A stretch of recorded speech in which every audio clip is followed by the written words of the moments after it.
ज़ारा, अपनों के खून की तपिश अपनों के पास होने के एहसास से बढ़कर और कुछ नहीं होती बेटा।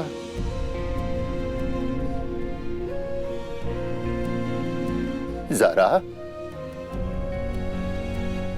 फिक्र मत करो, तुम्हारी अम्मा बेहोश नहीं हुई हैं। 2 साल बाद अपने दिल की धड़कन को गले से लगा करके ना सुकून की नींद में है।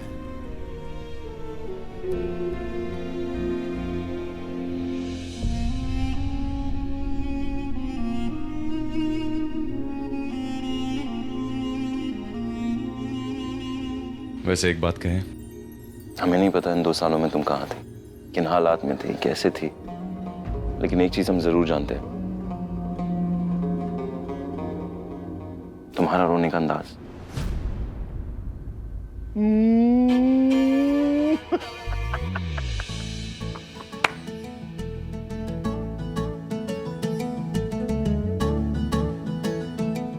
क्यों गाजी साहब? नहीं कबीर मियां, नहीं,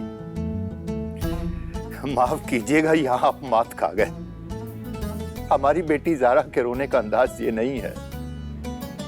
हमारी बेटी के रोने का अंदाज भी कुछ अलग ही है।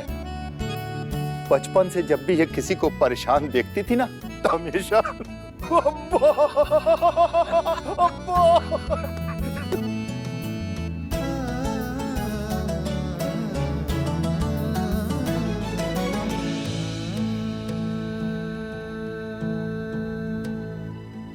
हमने अपना वादा पूरा किया। हमने आपसे कहा था कि आपकी बेगम खुद ब खुद कमरे से बाहर निकलकर हमारे पास आएंगी, और वैसा ही हुआ। आपने हमारे म्यूजिक थेरेपी का असर देख लिया,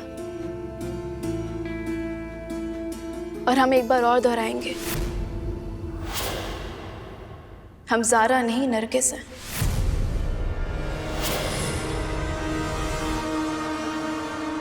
तो फिर रोई क्यों तुम?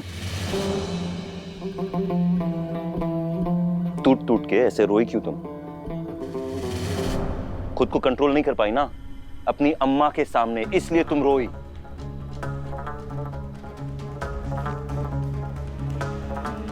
एक बात हमें बताओ, अगर तुम सच में नरगिस हो तो ये बात उनको क्यों नहीं बताया तुमने कि तुम नरगिस हो, तुम ज़ारा नहीं हो?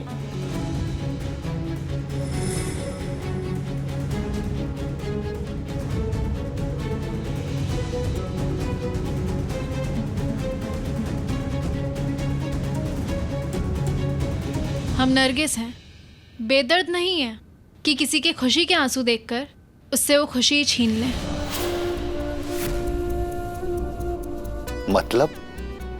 मतलब ये कि हम इसलिए रोए क्योंकि हम लोगों को सुकून पहुंचाते हैं, उन्हें चोट नहीं देते।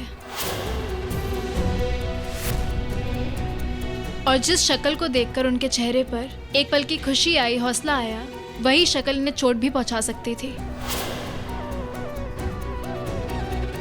अपनी बेटी जो इस दुनिया में नहीं है, उसकी हूबहू शक्ल और आवाज वाली लड़की देखकर इनकी जो हालत हुई है, वो देखकर हमें रोना आ गया।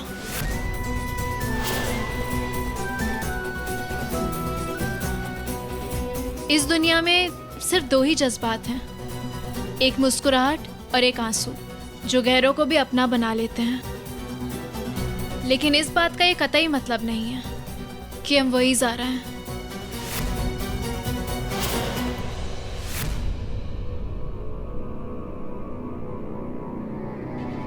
एक बात और, आप दोनों ने ही हमारी रोने की नकल सही नहीं की।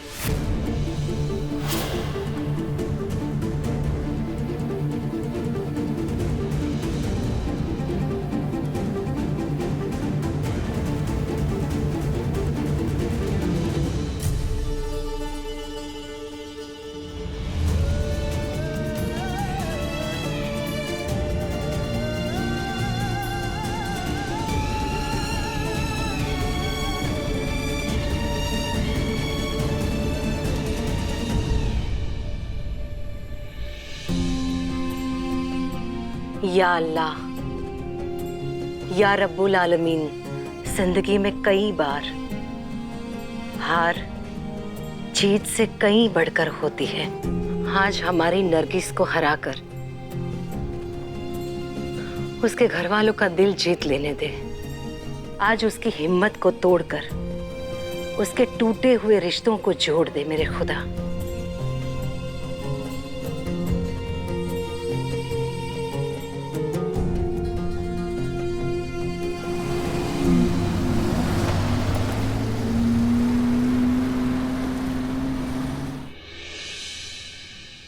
लखनऊ के कई मोहल्ले में टिड्डियों के हमले की खबर से लोगों में अफरा तफरी मच रही है। कई इलाकों से खबरें आ रही हैं कि लोग तो टिड्डियों के डर से इतना डर गए हैं कि अभी छत से नीचे भागते हुए सीढ़ियों से गिर गए हैं। या अल्लाह, ये हो क्या रहा है आजकल? एक तो पहली कोविड वायरस ने दहशत फैला रखी है और अब ये टिड्डियां कहाँ से आ गई? या अल्लाह, इस साल और क्या क्या देखना बाकी रह गया है। हमने तो घर के बाहर की सारी खिड़की दरवाजे सब अच्छे से बंद कर दिए ताकि एक भी टिड्डी घर में ना घुस सके। और हमें लगता है ऐसे टाइम पे बाहर भी नहीं निकलना चाहिए। हो गया देखो। बच्चों, बेशक ये टिड्डियाँ दुनिया वालों के लिए खतरनाक होगी, मगर हमारे लिए ये दोस्त बनकर आई हैं।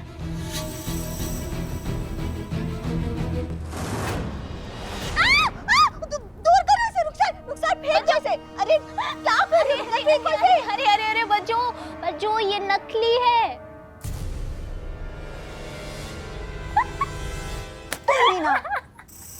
हमें डरा दिया। बच्चों, आप एक नकली टिड्डी से खौफ खा गई। अगर सोचिए अगर आपके सामने असली टिड्डी आ गई तो फिर? हम इस हम शक्ल ज़ारा के राज का पर्दाफाश करने के लिए असली टिड्डियों का इस्तेमाल करने वाले हैं।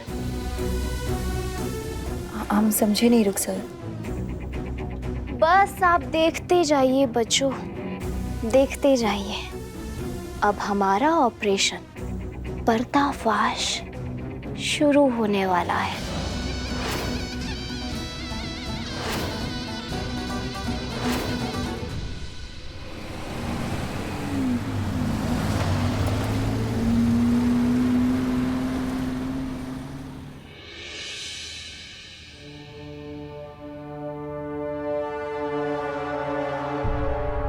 इनका बस थोड़ा बीपी बढ़ गया था जो अब कंट्रोल में है। वैसे मैंने दवाइयाँ लिख दी हैं, आप बाहर से मंगाकर इन्हें दे दीजिएगा।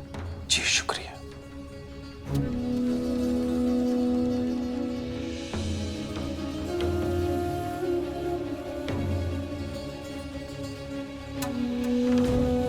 हमें इस बात की फिक्र है कि ज़ारा को देखने के बाद अगर इनका बीपी इतना बढ़ गया है, जब उससे ये पूरी तरह मिलेंगी, उसकी बातें सुनेंगी, तो इनका क्या हाल होगा।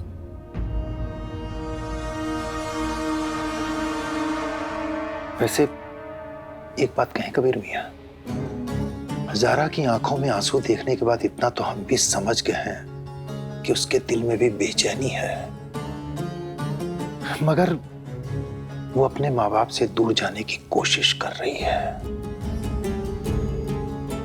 और वो ये कोशिश किस मजबूरी में कर रही है, इसके पीछे क्या मजबूरी है, ये हमारे समझ के बाहर है कबीर मियां। काजी साहब, इन 2 सालों में ज़ारा का ज़हन बदल गया है और उसे बदला गया है।